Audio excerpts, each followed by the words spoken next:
I hear a lot of people talk about how they usually record things either in like a small room or a closet, like directly talking into a bunch of clothing or something soft to kill the noise. But I wonder how many people are doing what I'm doing right now, which is talking into the back cushions of my living room couch with a blanket slung over my head and microphone, just to try and keep cat noise and other sounds out of this echoing fucking living room. Anyway, welcome to DeRazzled, the show that takes award-winning worst films and fixes them. Except for today, yet again. If you listened last time, you know that we are in between seasons right now. This is the second of our episodes of deleted scenes from season 1. This is going to include clips taken from the last 4 episodes of the season, starting with the this year's Razzie Awards episode. One difference, we are not going to be using horse noises this time. I think that was a little bit jarring. It came in a little bit hot, more so than I intended in the final edit. So I'm going to go with cat noises this time. We're going to break up the individual sound bits and recordings with some cat noises. Make that a little bit more pleasant for everybody. I think that'll be good. A few production notes real quick. I know that I had said that we were going to start season 2 weeks after this episode, but as I also mentioned last time, I was recovering from COVID. I'm now negative. I've been back to work for over a week, but I'm still dealing with some health issues that have arisen after the fact, and Jack is currently recovering from COVID. So in order to get us both back on our feet, we're going to delay the start of season 2 until July 5th. Now, that does not mean we're not going to be active or doing anything. As you may already know, by the time this episode comes out, we have already done a watch-along for what will be our Season 2 premiere for the Emoji Movie. You can expect that episode to come out on July 5th. And we are also, as I mentioned before, expanding the second unit into a more frequent and focused thing. And one of the ways we're doing that is by tackling a new series within the second unit, Development Hell. So we're going to be focusing in on some films that have lingered in development hell for God knows how long, and try and figure out why that happens in a lot of cases, and try to figure out where some of these things went wrong, or what some of those films would have looked like. And we're going to start with one that I'm personally interested in, which is The Amory Wars, the adaptation that Mark Wahlberg was supposed to be producing of the sci-fi story of the Coheed and Cambria albums and comic books. So that should be coming out July 19th, I believe, if I've got my dates right. If you have any specific development hell stories that you think are particularly fascinating and would like to hear us tackle, or just would like to learn more about, send us an email to DeRazzledPodcast@gmail.com, and we would be happy to take a further look into those. It is a topic that I'm personally really interested in, and Jack's interested in. So we're really excited to expand the second unit with that particular series, as well as a couple other series that will be delving into some of the side categories and whatnot of the Razzies over the years.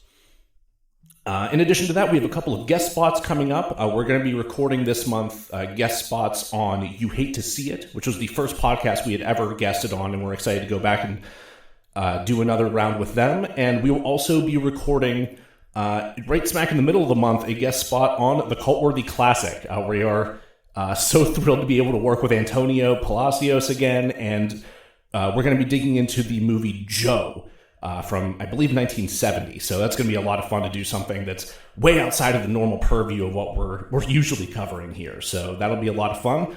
As always, please follow us on social media, on Twitter @DeRazzledPod, on Facebook @DeRazzledPodcast, on Instagram @DeRazzled_podcast, and on TikTok @DullBoy_Jack.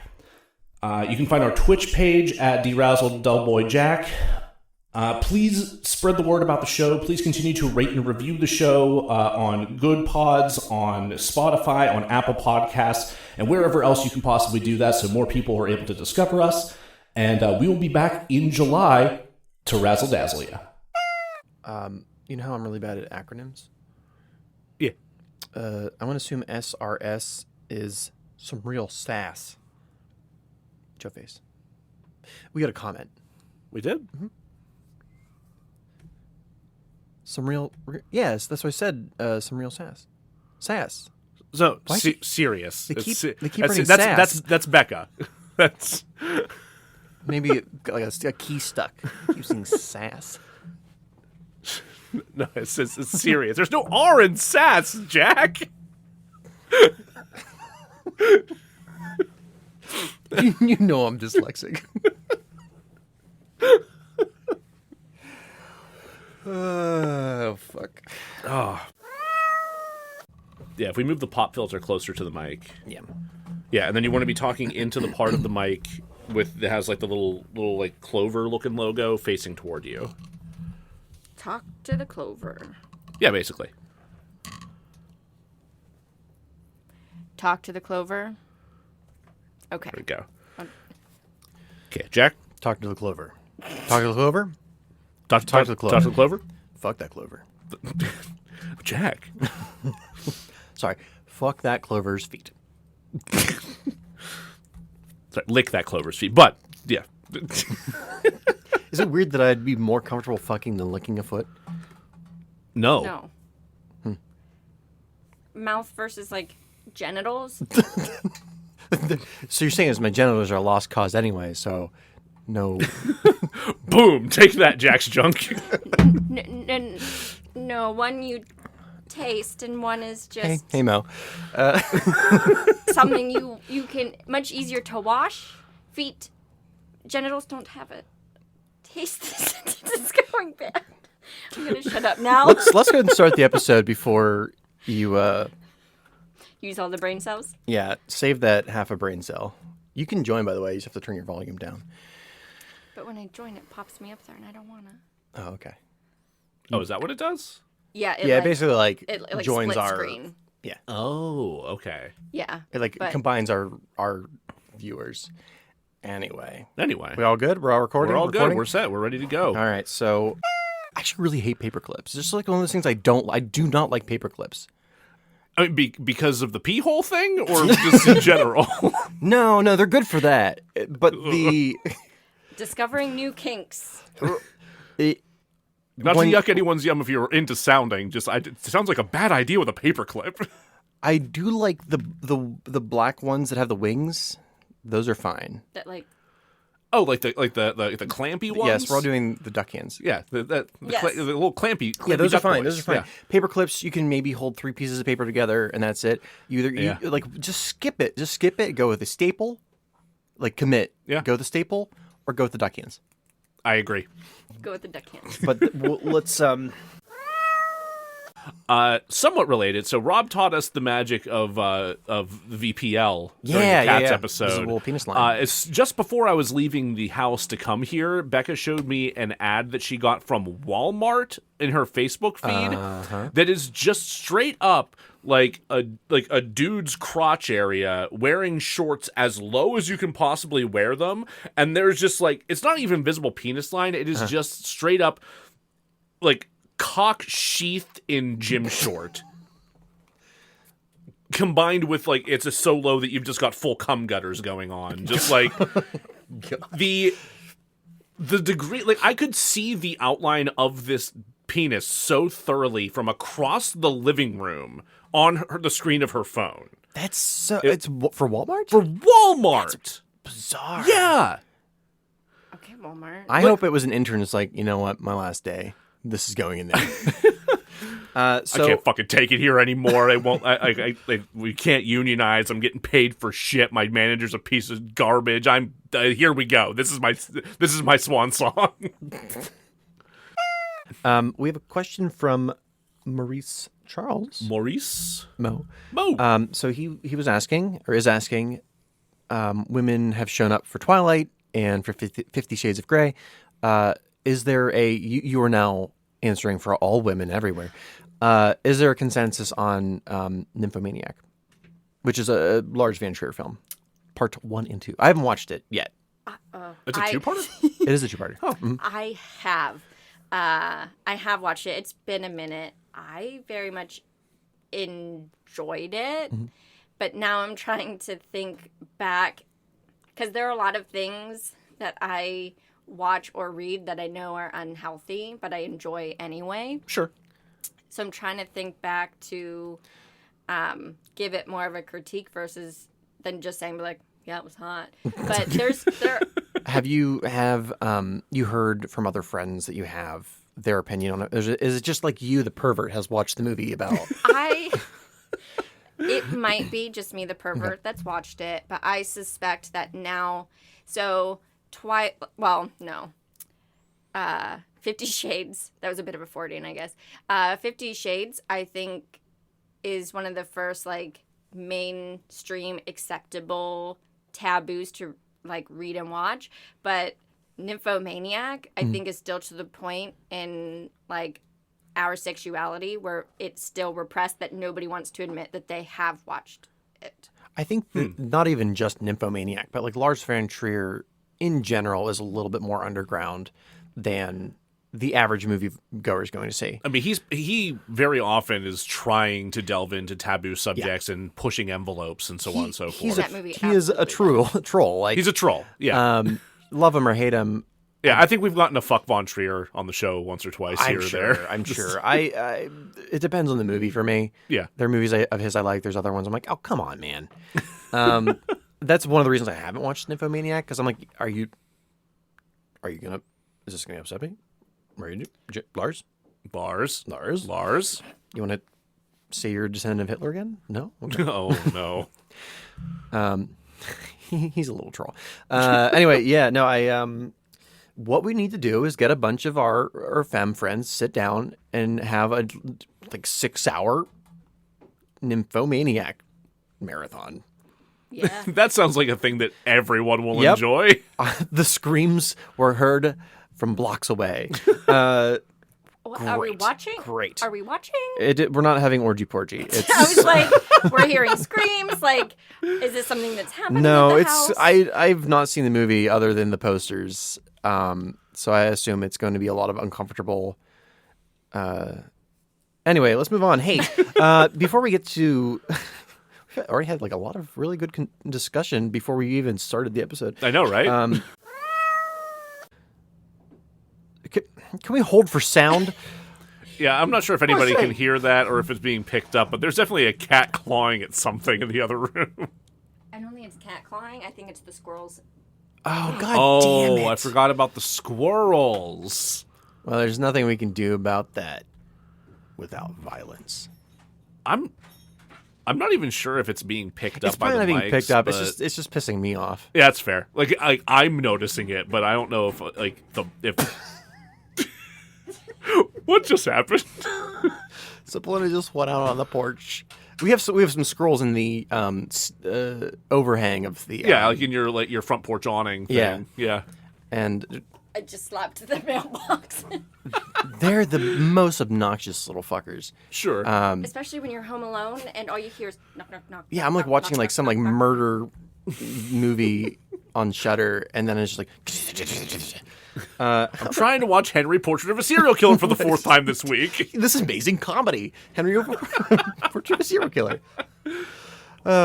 He tied up and murdered that woman. Hilarious. Oh, God. It's a callback. Yeah. Thank you, Raphael. The movie's called More Butter. I don't understand that right. There's a movie called Bronson in which he is, based on a true story, where he just likes to beat the shit out of people. So he's extremely violent man. Extremely violent man. He's the world's most expensive prisoner because he caused so much like financial damage while he was in prison. There are multiple scenes of him just beating the hell out of cops and prison guards, and he likes to get completely nude and butter himself up or oil himself up. So they can't get a good grip on him? Yeah, just like a greased pig with his dick flopping around. It's a full movie. Frontal Tom Hardy in this movie. Oh. Yeah. Yeah. Just bald and like mustached. Okay. It's such a good movie. Anyway, you know I what? guess I'll be doing this when I do an all-nighter. There you go. I like put a list of or a bunch of movies behind me that like Google suggested for BDSM, and I forgot to put Bronson. Not thinking. Do you own it? Yeah. Oh yeah. Cool. So that's how we watched it. I think a few years ago. It's like whenever I first moved in with Nate Fessler, we watched Drive, which is Nicholas Winding Refn, and then whenever we hung out. Bronson. It's a different Nicholas Winding Refn film for roommate. I guess we'll watch Bronson. God damn it. Let's get through this fucking plot. Holy shit. Fuck this movie. God damn it. I have to pee so bad. I mean, it's only been almost 2 hours, so. No, thank you for being so. Yeah, Becca tuned in just in time for to hear you say like, we have to go faster. This is already so long. Yeah. I will get to. Mo has a question about whether the acting should have been campy. Do you feel the film being very campy in performance detracts from what should it be more intimate approach to BDSM? I don't think the movie's campy. I don't either. Does this encourage sugar daddies and mamas? Which are two separate questions. Which we'll get. We'll get to it. I'm gonna eat a nut of butter. Ooh. Or wait, is that what they are? Do you want one? Whatever it is. Yes, please.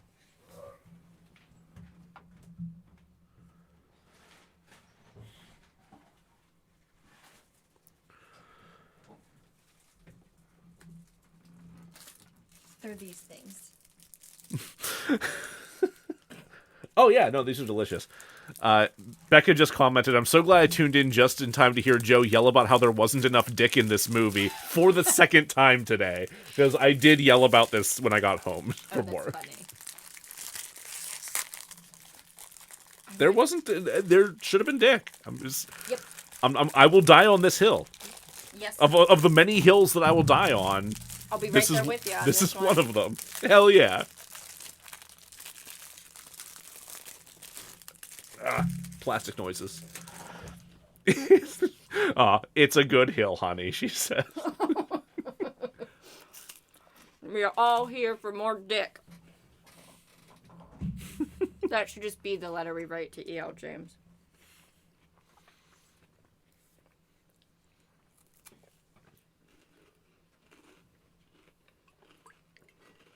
I don't understand how you take something that is both sexy and taboo and make it so boring and make it so tedious and frustrating. I know.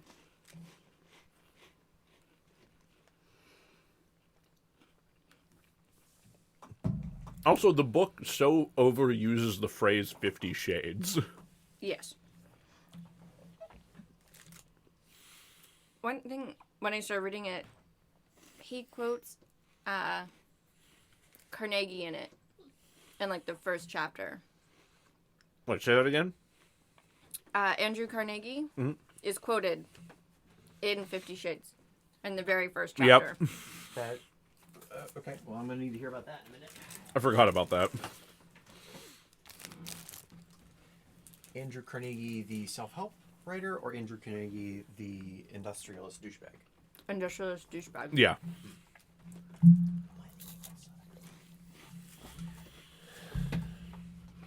So, what was the quote about? Something about, like, success. It was when... It was during the interview, right? Mm-hmm. And she was like, to what do you owe your success? And she was like, that just sounds like luck. And he was like... I don't believe in luck. I find the luckier I get comes with the harder I work. Dale Carnegie. Dale Carnegie. Completely different dude. How to win friends and influence people. Yeah. I've read... it's actually a really good book. The title's goofy, but... It's like if your grandfather sat you down and was just like, here's how to not be a douchebag. I'm like, thanks, Grandpa. My own grandfather was the reverse. He sat me down and taught me how to be a douchebag. How to lose friends and alienate people. Right. That sweet, sweet audio spike from the can opening. Oh. It didn't hurt my ears. It was just, I was literally just the waveform. What time are we at? Do you want to know? Yeah. Well, we're just about to hit an hour 32. Okay. Again, it's fine. I'm gonna be. We have a bunch of like side conversation and tangents that I'm going to like be chopping and screwing and putting in the deleted scenes folder. Well, I was like, do we need to record this as a 2-part? I'll kill you. So the answer is maybe. we'll play it by ear. I don't think that's going to be necessary, but I am. If I can get it down to like 2 hours and 15 minutes, it's not becoming a two-parter. People can pull off a good pair of jeans. Don't get me wrong, but whenever, damn, I had like a more complete thought on it. If it was true to the kink scene, it would have been a kilt. A kilt? Probably would have been a kilt. A kilt could have worked. I feel like he might have actually been able to pull off a kilt. He could have pulled off a kilt. No, okay, I got it. So I did have a crush on my, was it my 6th grade math teacher? Which is weird now. I hope he doesn't watch this because he's my friend on Facebook. all my teachers were decidedly unsexy. But he was just like, when I was Pretty good-looking English teacher. 6th grade, he was just like the young, cute guy. Yeah, teach me the Crucible. Hell yeah. And honestly, that was probably the only year I was good at math ever in my life. But, Nice. yeah. He was also a really good teacher. Uh, I think we already have. oh, great. Good night. I mean, with who we would cast. We said who you would cast. Yeah. We have some suggestions for who you would cast. We I'm gonna sit on something soft for a second. that's probably a good idea. 'Cause I hurt. I just want to rewatch Secretary. Have you seen it? I have not seen Secretary. It's pretty good. I was a little worried about rewatching it because it's from the 90s, and I didn't know how the consent aspect was going to work. Sure. It probably helps that I watched 50 Shades first, because by comparison, there's like a single scene that I'm like,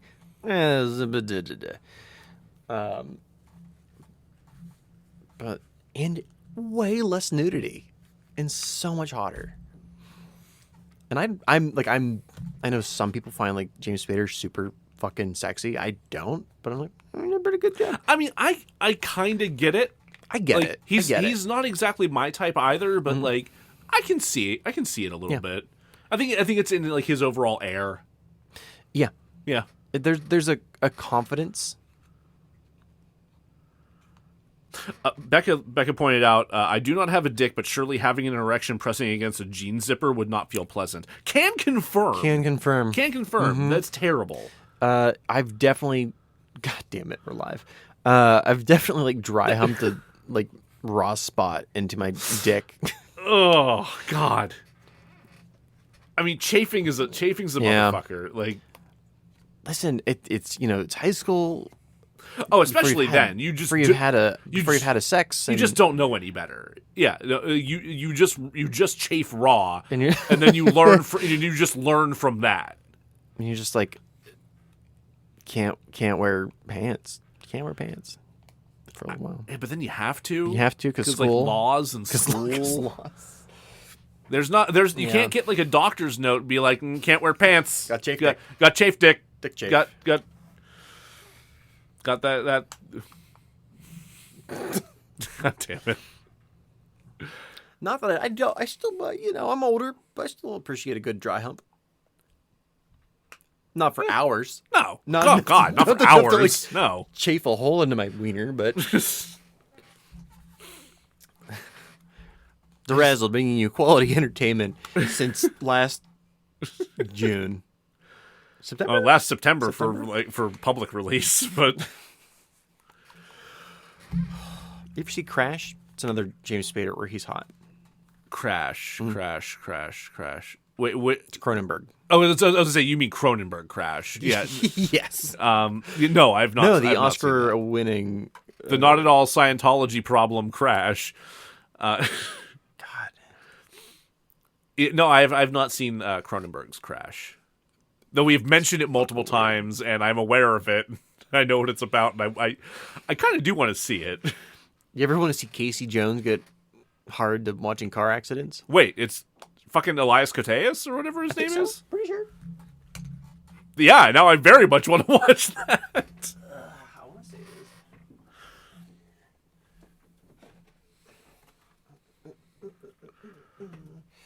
I've been trying to record my volume a little bit lower than everyone else's just because I'm fucking loud, and it just doesn't make a fucking difference. Well, I could be wrong. Let me see. Could also be blind.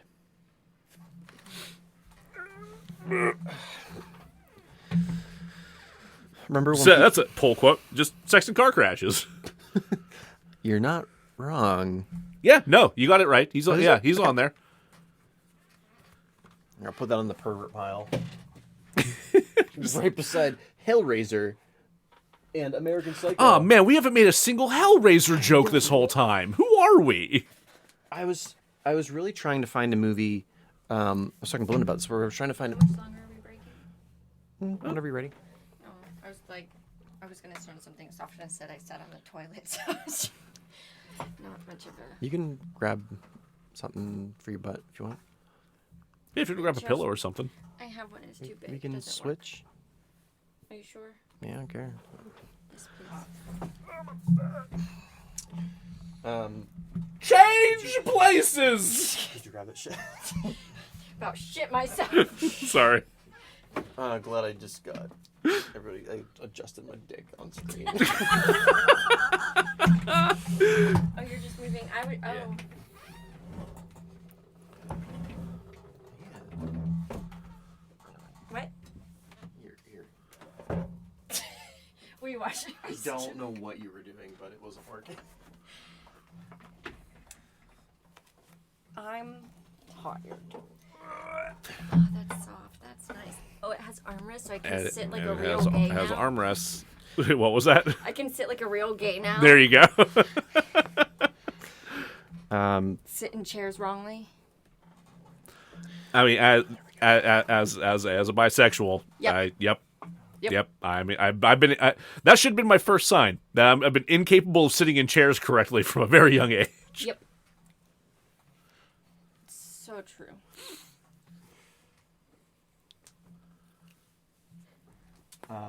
Oh, Maurice brings up the movie Caligula, oh man. which I know it's not a Razzie thing, but like I kind of would love to do for this show. Was it not nominated for any Razzie? Wait, when did it come out? Late 70s. I could. Oh, that's why. why.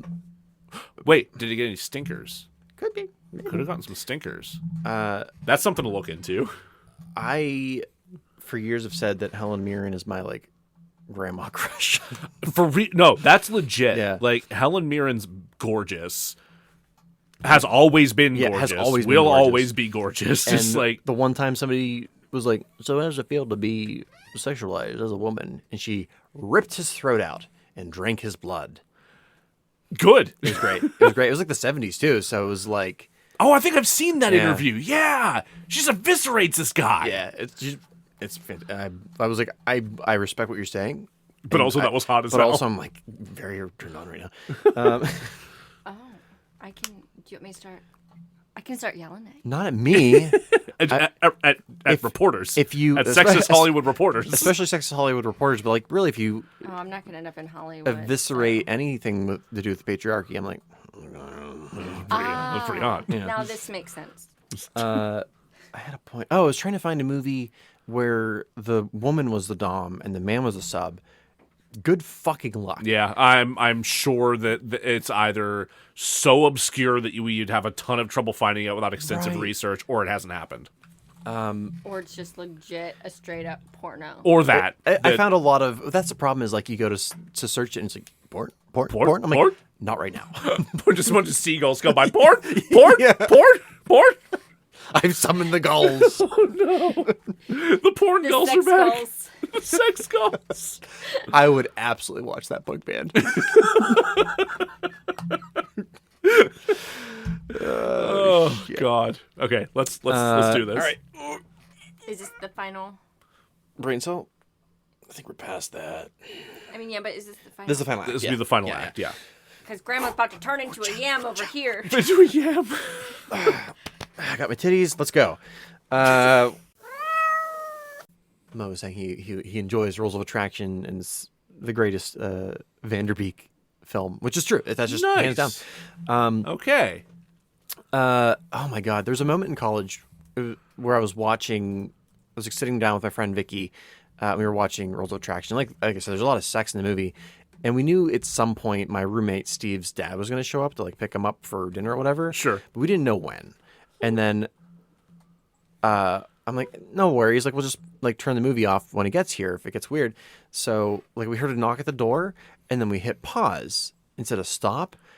And what we did not know was that Steve had given his dad a key. So he opens it up. Vicky and I are like hanging out on the couch platonically. Sure. And there's Vanderbeek's like O face on the screen. And he's like, and he knew Vicky because his son and her had gone to like high school together. So he's like, "Hey, Vicky, hi, Steve's roommate." And I was like, "Hi, hi, Steve's dad."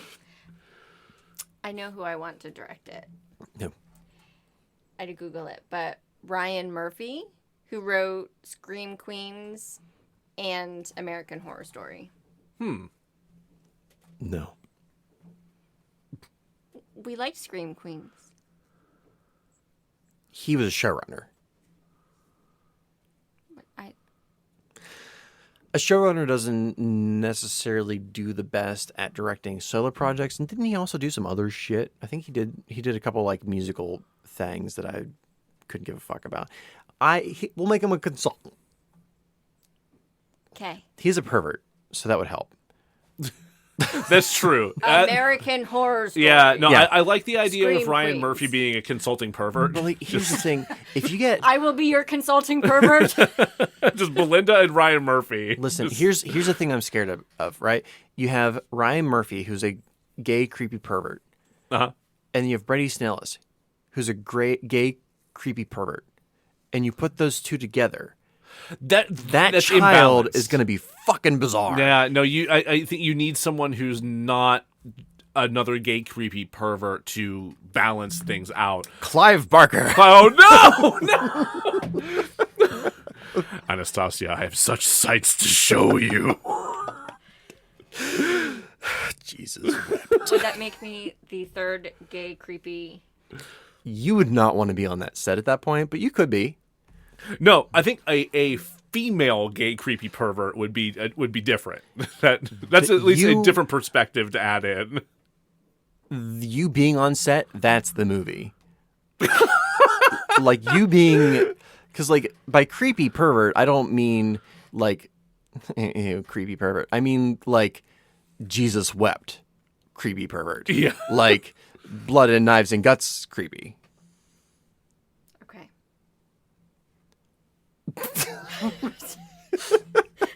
was gonna sneeze again. It looked like you were passing the fuck out as I spoke.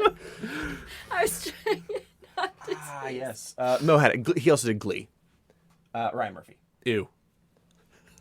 What a twist. If I was like, I knew there was something that was like Oh my God. campy and theatrical. Yeah. Is Glee just like, is like Scream Queens just the like pervy version of Glee? Yeah, I mean, that's Glee- absolutely what. To be fair, Scream is. Glee is the pervy version of Glee. I never watched Glee. Don't. Glee. I will is- never forgive it for what it did to Rocky I don't. Horror. I don't like musicals. I didn't know that. They did a Rocky Horror episode.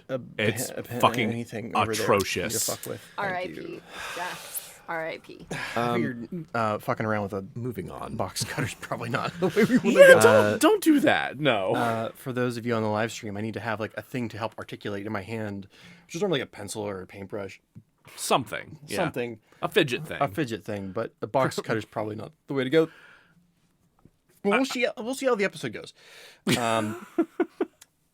Yeah, I got to go back and rewatch that. Just it's been so long. Is it on HBO right now?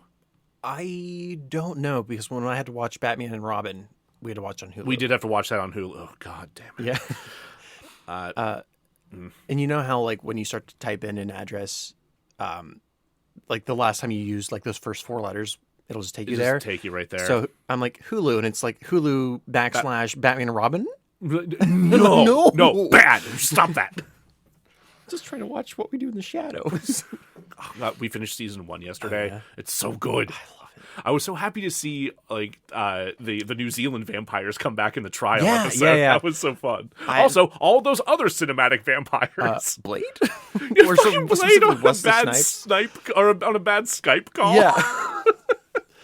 Taika Waititi has no right to be as good as he is. He is. Oh God, we'll talk a little bit more about Taika later in the episode. Yeah. Actually. Yes, we will. Yeah. You're right. 'Cause after we finish this, we do have a little other thing to discuss. But All right. I still need to see that. I don't. I have never watched it. I don't want to. I'm genuinely curious. Like, I actually do want to see it. Because that's the one that Simon Pegg co-wrote, right? Am I thinking of the right one? I'm thinking of the one from like the 2000s. Oh no, you're right. I'm completely mistaken. I'm thinking Kelvin. Star Trek Beyond is the one. Yeah, that's the one I'm thinking of. It was fine if you like dirt bikes in your Star Trek. Am I remembering that correctly? Do some sick stunts. Yeah. There's way more like action-y shit in it. Yeah. No, I mean it's done by an action director, if I'm not mistaken. So. Yeah. Anyway. Leathers. Oh, she's been upgraded to town pervert? I just said I don't know. community pervert. Community, sure. Whatever. We've had an election, and the people have spoken. You are now our town's pervert. She has an office down in the city county building. It's in the basement. Well, of course. They're not going to put that in an easily accessible place. When we were in college, I did some theater work with an amateur group called Tossed and Turned. Oh, I remember Tossed and Turned. Yeah, that's actually one. That's where Scott and I really started to become better friends. Oh, really? Was through Tossed and Turned, and Scott wrote a one-act play for one of our like spring like one-act series, and he put a line in there because it was all very meta about like the. Are we talking about Scott? Like Scott? Yeah, like our Scott, like our. Scott McGrath, our director of photography with Ramming Speed Pictures, who was on our Saving Christmas episode. He wrote a one-act play that was very meta about like the organization and whatnot. And at one point, he put in a line about how friends don't let friends method act. And it was reliably every performance a big laugh line for the audience. Thank you for sharing that. I was not aware of that story. Ah, God, I'd forgotten about Toss and Turn. Yeah, it was fun. Anyway, that's the end of that thought. Fuck, what was the like maid that shows up in two scenes? Doris? Oh, yeah, Doris or something? Like, who the fuck was she? Honestly, I really like that because I'm like, how the fuck is Alfred doing all of this shit? Yeah, no, by I do himself? like that there's actually a nod to like, no, it's not Alfred doing fucking everything. And just like, thank you for that. I've always thought like, there's no way this old man is dusting every single fucking room in Wayne Manor. Yeah, for real. So Doris, 5 out of 5. Would Hell yes. Good Lord. Downtown.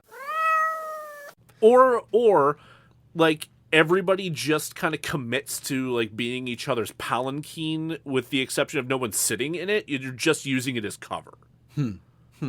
So everyone's all like collectively all the time carrying a palanquin as head cover. What if... No, that's just a big umbrella that everyone's having to carry. This is a dumb idea. What are This those is things stupid. that they have at airports that like are kind of like fast walkie runway things? Oh, like the moving walkways? Yeah. We have those on every sidewalk. That clear away the people bodies. who've been thrown. Yeah. And then there's... so you can get kind of Futurama with this then. So so they land. It has to detect that it's like the body is obviously gonna lay there and be present for a little while because obviously if you're throwing somebody off of a roof, you're trying to send a message. So you have to give somebody a little bit of time to catch the message, and for the conveyor belt to determine, oh, this has no vitals. So if you just decide to take a nap on the sidewalk, you don't want just traveling. It's not sweeping you off into the like kill machine or like mulcher composter. It's not composting you at the end of the block. I just tried to take a nap, and here I am feeding vegetables. Yeah, woke up dead. In a garden. If I only had a nickel for every time I'm gonna haunt these fucking cucumbers. Just this got dark. I'm really gonna secret window these fucking. No. It all comes back to John Turturro, baby. As it should, as everything should. Well, so this is our secret pitch for for Secret Window 2. For Secret Window 2.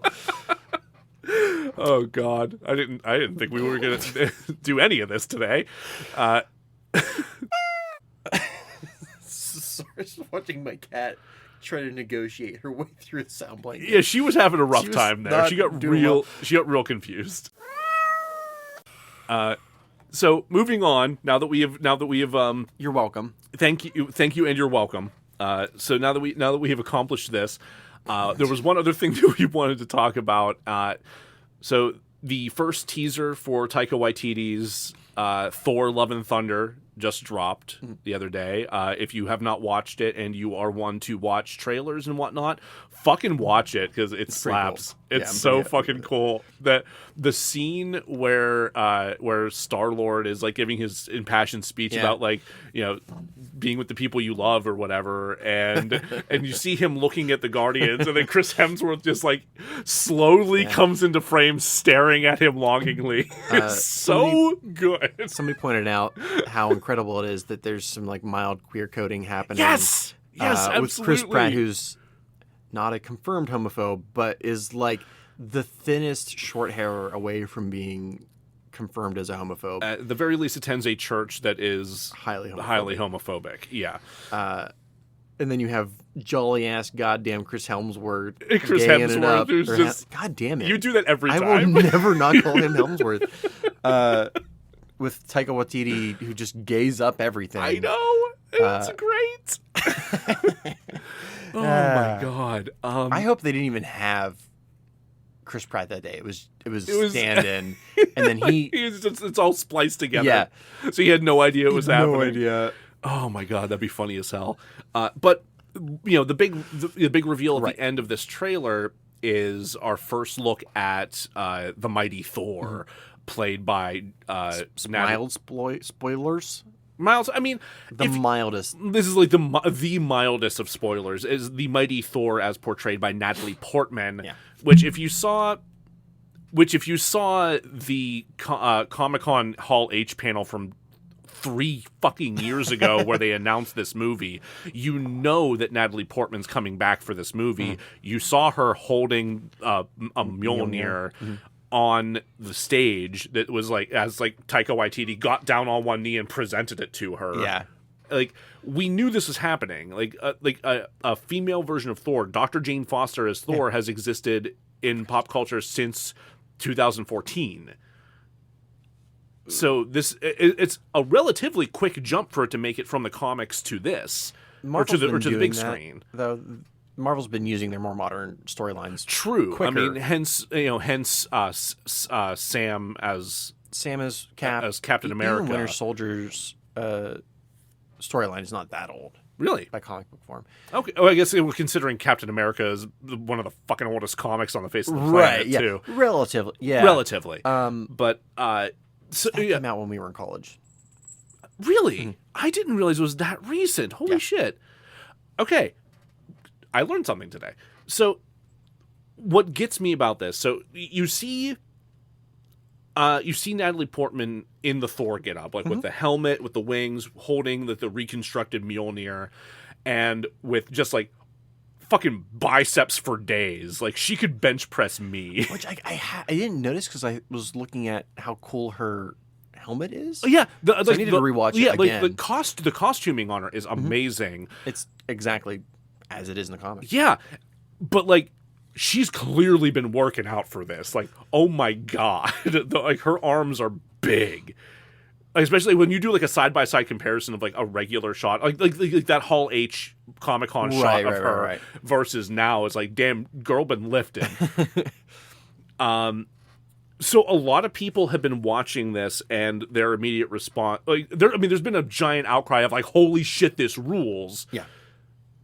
Which, yes, of course there is, but there's also been a bit of a sexist response too, where people see Lady Thor, and think, oh, they're ruining the MCU. Oh, this feels so fucking forced. Some people have actually been going on and claiming to be done with the MSHU, as they've been putting it.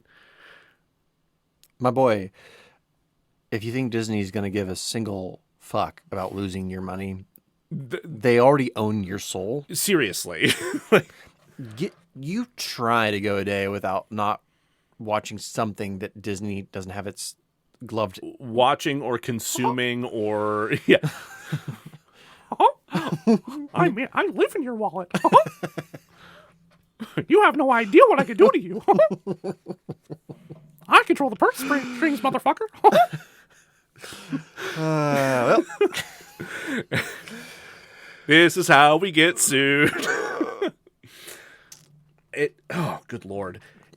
The idea that this is forced is particularly something that I take issue with.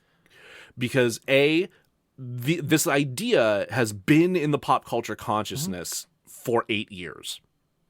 so is that when Jane Foster's character was introduced into? Okay, That's when they first did that, because I think the writer, I forget the name of the writer, Jason Aaron. Yes, he took over. I was just reading about this earlier today. Like, he took over Thor in 2012, and he seeded his way up to. He seeded his way up to it over 7 years. I think he was writing Thor, and he had this whole arc that he was taking Thor through, and as part of that, he lost his powers. He became unworthy. It was over an event series called Original Sin, which was. But one of the upshots of that was because he became unworthy, somebody else became worthy, and that somebody else was Dr. Jane Foster. And I think the way it goes in the story is that she had cancer. Yes. And she had initially turned down any magical intervention. Correct. But then she became worthy to wield Mjolnir and decided, I'm not going to pass this up. I'm going to do something good with this power. But the I guess spoilers if you have not read any of this, or and potentially if this is if they go this route in the film, because it honestly could help explain why she's been gone for so long in the MCU. When she transforms back from Thor into Jane Foster, she's set back to her default state of being. Yeah. So all of her chemo has been reversed. Like, all of her cancer treatments have been undone. So she doesn't want to give up the power of Thor, but it's also kind of killing her, which is a harrowing fucking storyline to put someone through. And I'm curious to see if they're going to do that, because they kind of did Thor differently in the MCU.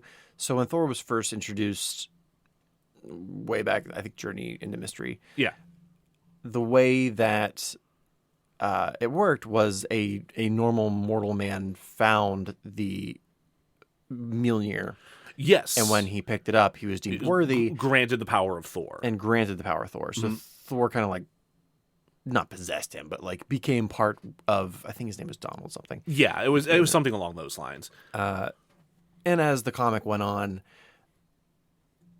it was just Thor, the god, the Norse god Thor. Yes.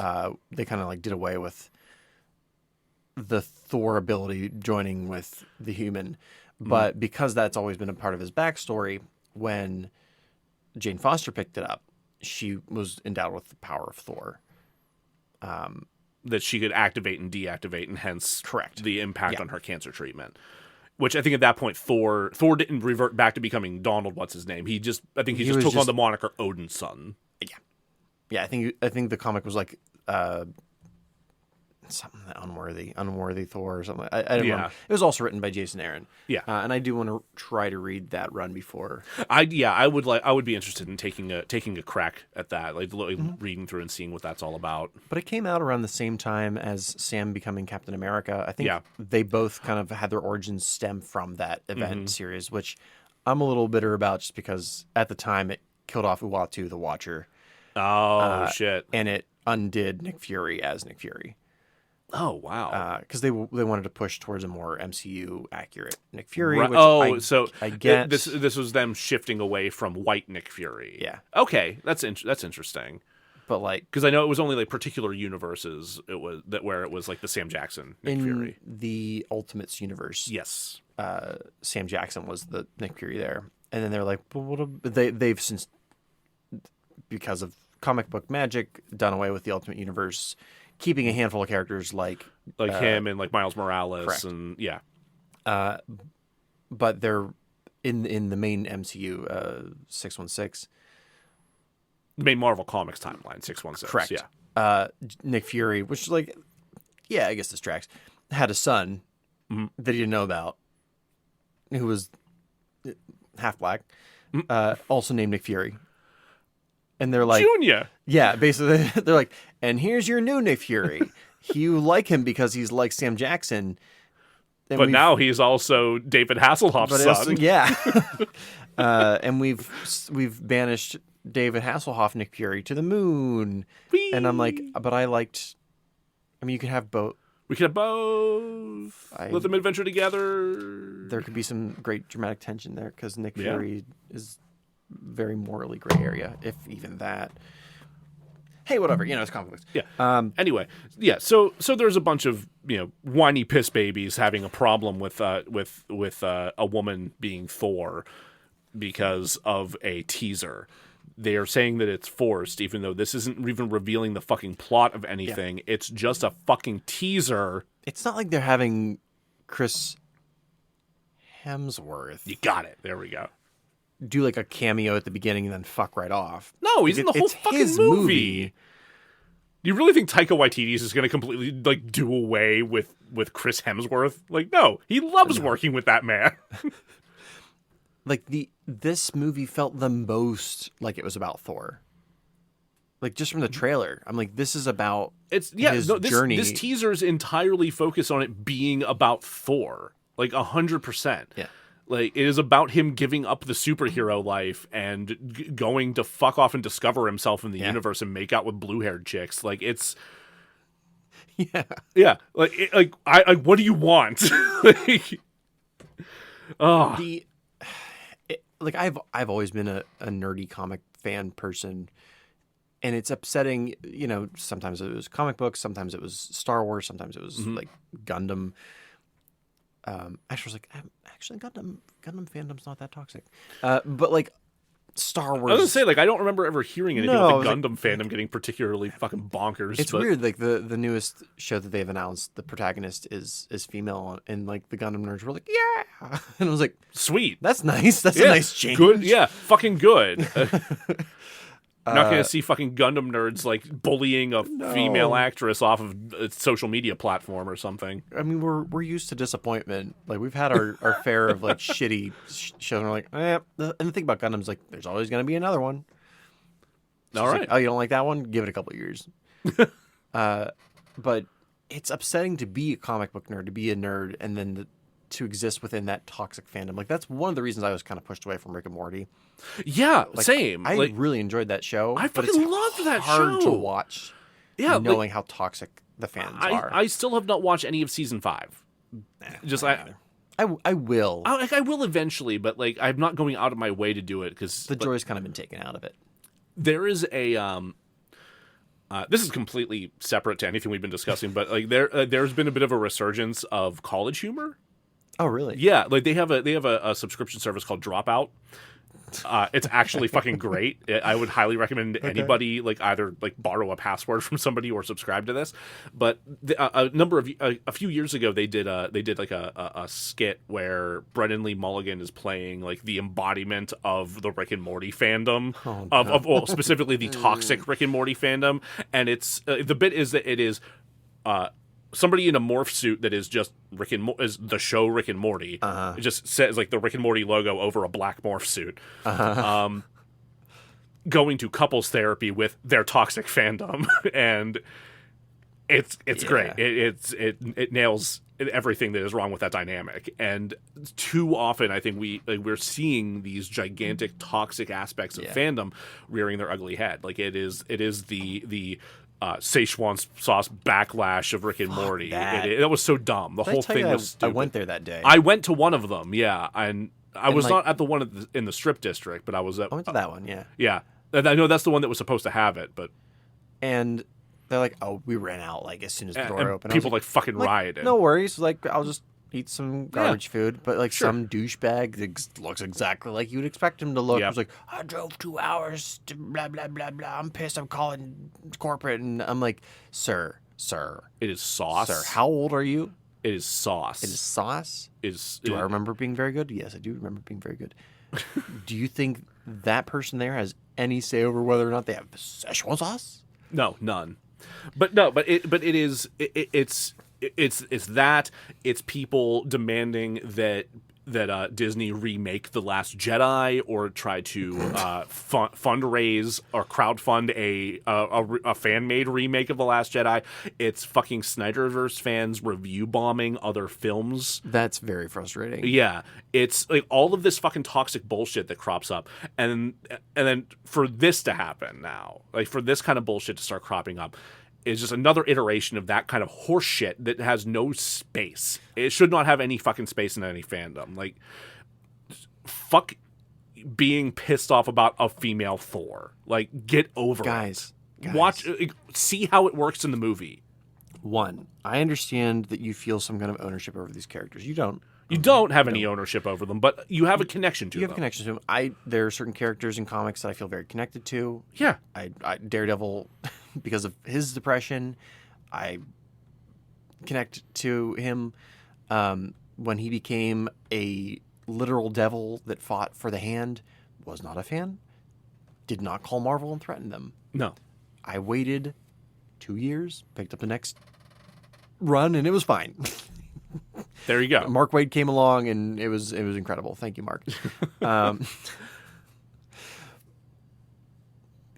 So I understand you're attached to it, but because they do something with a character does not take away from what you connect to.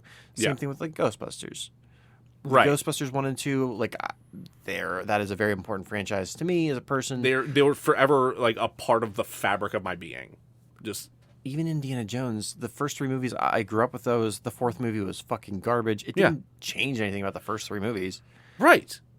I think that's what some people forget is like even if they do something different, they go in a different direction on those things. That doesn't change the fact that the other thing that you love is still unimpacted right over there.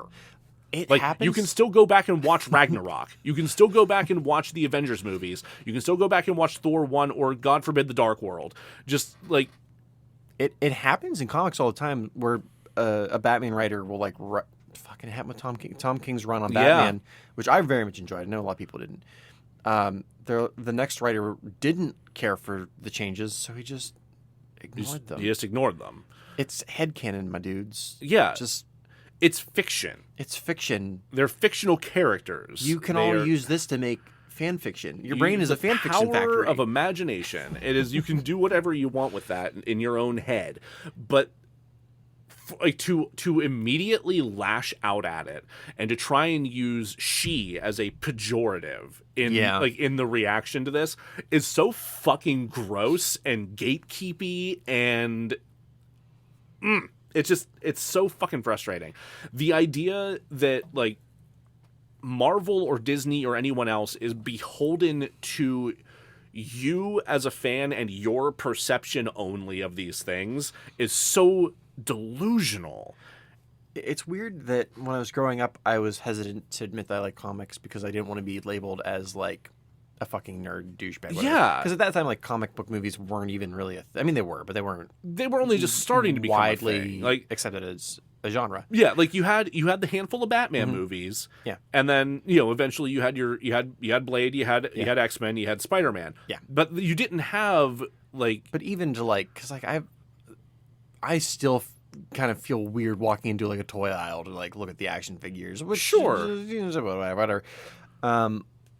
Now I'm hesitant to admit that I'm a comic book fan because of toxic douchebags. Exactly. I'm like, I don't want to be included in that category. Right. Like I have trouble like wanting to talk to people about Star Wars because I don't want to get lumped in with that contingent of Star Wars fans. Like, no, I just enjoy this world. I enjoy like the universe that was created here and the shit that happens. Yes, some of it sucks and is ridiculous, but like I'm still enjoying it. I'm still having fun with this. It's still a part of me, and I want to I don't want that fucking ruined for me or for anyone else because some people feel some toxic level of ownership and entitlement over it. And it's ridiculous. No matter what they do with a character, you shouldn't be chasing people off of their social media. No.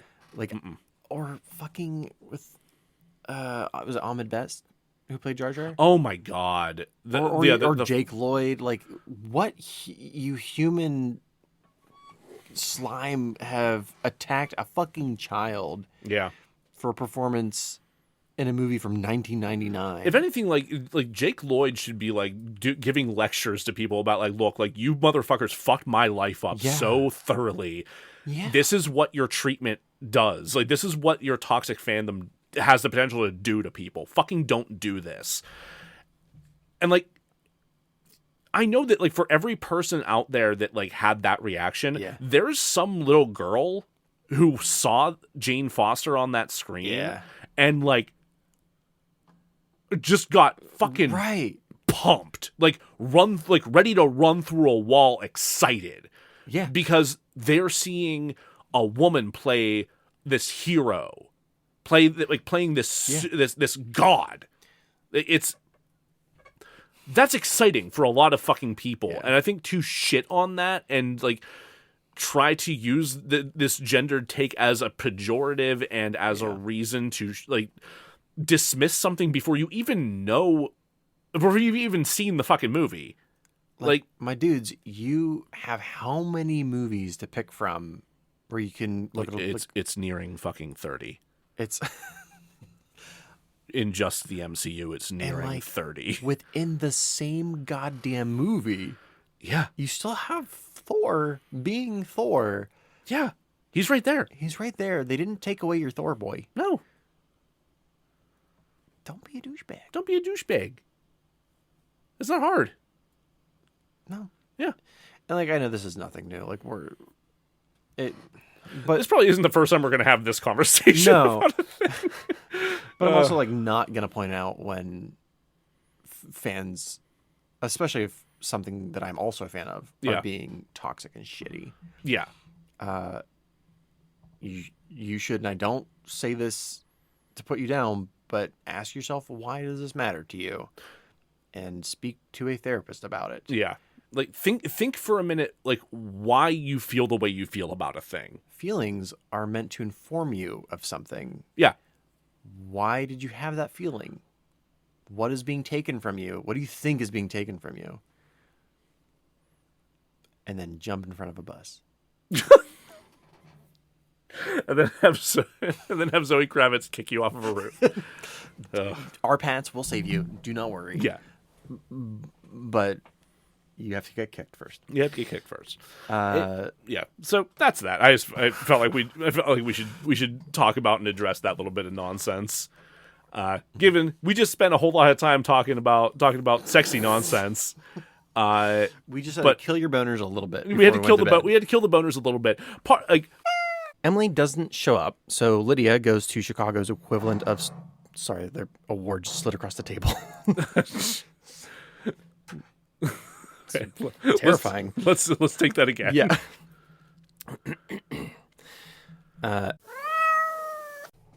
Did you hear that Sandler's gonna reteam with the Safdies? I did hear that. I'm pretty excited. I still need to see Uncut Gems. Oh my god, it's probably one of my favorite movies I've seen in the last couple of years. I mean, I don't know. I'm spoiled at this point because everything everywhere all at once was just so fucking good. I was just thinking about that in the bathroom. I was like, Rakakuni. Am I saying that right? Like that. So yeah. Like that movie within a movie within a movie. I want to watch. There's the when she gets up on his shoulders. The fuck? I need to watch Swiss Army Man. I know it's not gonna be as good. It's not as good, but it's still fun. Like you'll see some of the same DNA in there. Yeah, like that's the flavor I want. Did I tell you that I messaged Scott to ask him if he'd watched it yet? No, you didn't. I was hoping you did. Yeah. He saw it maybe like 2 days after we did. Nice. And loved it. We talked about how the rock scene, like dead silence. I think our theater there were like titters of laughter, but for the most part, everyone shut up. And like I don't think I told you, but there was like a couple kids behind me that were like chatty. Yeah. And like BeLinda now knows that like I don't mind yelling at people in the theater for talking. Oh, I'll yell at people. And yeah. I used to get really anxious about it, but like now I'm just like don't. But like BeLinda was having a bad day. I'm like don't do it. And they were being super obnoxious. But like even they shut the fuck up. Yeah. Also, the last time I yelled at somebody in the theater, they turned out to be younger than I expected. So, shut the fuck up. Did I tell you about the time that I held back from telling somebody to shut up in a theater, but I wanted to so deeply and viscerally? It was the second time I saw Black Panther. Yeah. And somebody just as the movie was starting, like the Marvel title card was starting to roll, somebody's phone rang, and they answered it. God. They fucking answered it, and they kept talking for like 5 to 10 minutes on their damn phone through the opening of this fucking movie. I was losing my fucking mind because at the time I'm sitting there next to like my most recent ex. Yeah. You were exes at the time of seeing it? No, okay. no, we were still together at the time. Okay. Gotcha. Yeah. And we're sitting there watching the movie, and I'm thankful that they didn't notice because they would have had just a complete colossal fucking freak out. Right. So I'm here like I am the barrier between like this chaotic mess and that bullshit.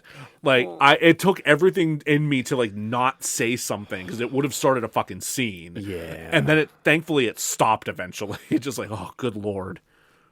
The last time I like really bit into a person in a theater was The Quiet Place 2.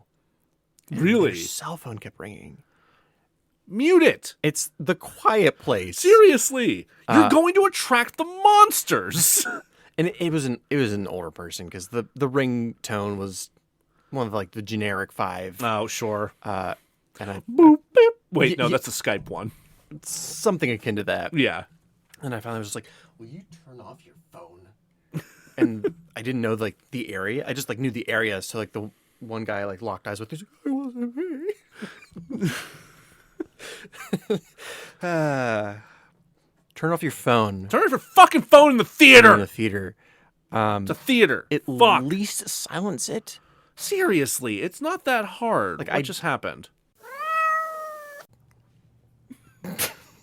You just had to get one more in there. I was thinking about like you could hold like a sign, like, you know, people wait for somebody at like the airport. Like a sign.